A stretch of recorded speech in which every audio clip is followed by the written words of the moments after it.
Chapter 60, Mechajor sees Xionthor, again. In the Deepar fortress, now the Morphils are to find their former planet, somewhere which will be safer and not one that would be attacked in this missile manner again. As most of them make their way there, Mechajor alongside some assisting Morphils goes and sees Xionthor. Mollug notifies Xionthor about Mechajor's visit as some Morphil ships are coming, pleasing Xionthor, no thanks to Dian, protesting from the public and even Torrid. Xionthor only has the allies that have just arrived at his fortress, the Classic Four, Ekron, Ravicon, Astroidon, and B, that have fought the Legion twice before. They have come back after updating themselves with where all the elements are.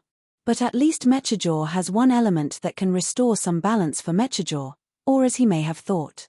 Mechajor sees Xionthor, and Xionthor sees that Mechajor not only has an element, but he has managed to absorb it, and despite some minor instability, Mechajor can control it well enough so far, which does concern Xionthor.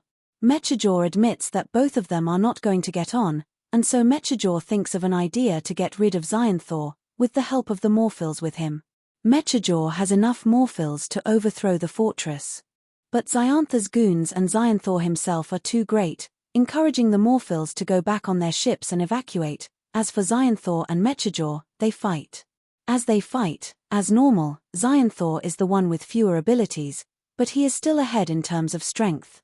Martial arts and speed, Mechajor still tries all sorts to get to Xionthor.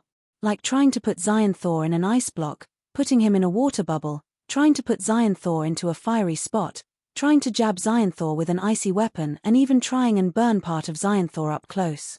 Xionthor managed to counter all of them except the last move. Xionthor was strong enough to break through the ice, countering any sharp shard coming towards him and fast enough to escape water or fire. Not to mention every punch or kick from Mechajor despite a couple of hits is countered effortlessly by Xionthor. He uses a type of martial art which not only blocks hits but hits them back, making any body area bruised. You cannot hit Xionthor without getting hit harder back. While Mechajor has more power, Xionthor has more experience. He does receive a nasty burn from Mechajor after using a fire ability, but even Mechajor decides he cannot quite come on top of Xionthor. So he leaves, using a flooding ability to slow down those in the Deepar fortress. And so Mechajor gets on a ship with the surviving Morphils. A good few Morphils went down after trying to invade this castle, and Mechajor still needs a great army for another scheme later. Once the Morphils all go, Mollug goes to see all of Xionthor's goons. And all of them are fine despite minor destruction around the Deepar fortress.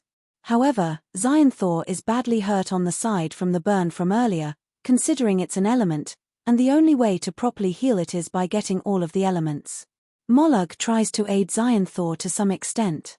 But this does encourage Xionthor to consider going out and about all over the galaxy to find the elements themselves instead of waiting for others to get them for him. He is hurt now, why wait when he can do and get them himself? He was hoping not to get hurt in this manner, that's why he stayed at the fortress. Now that is no longer excusable.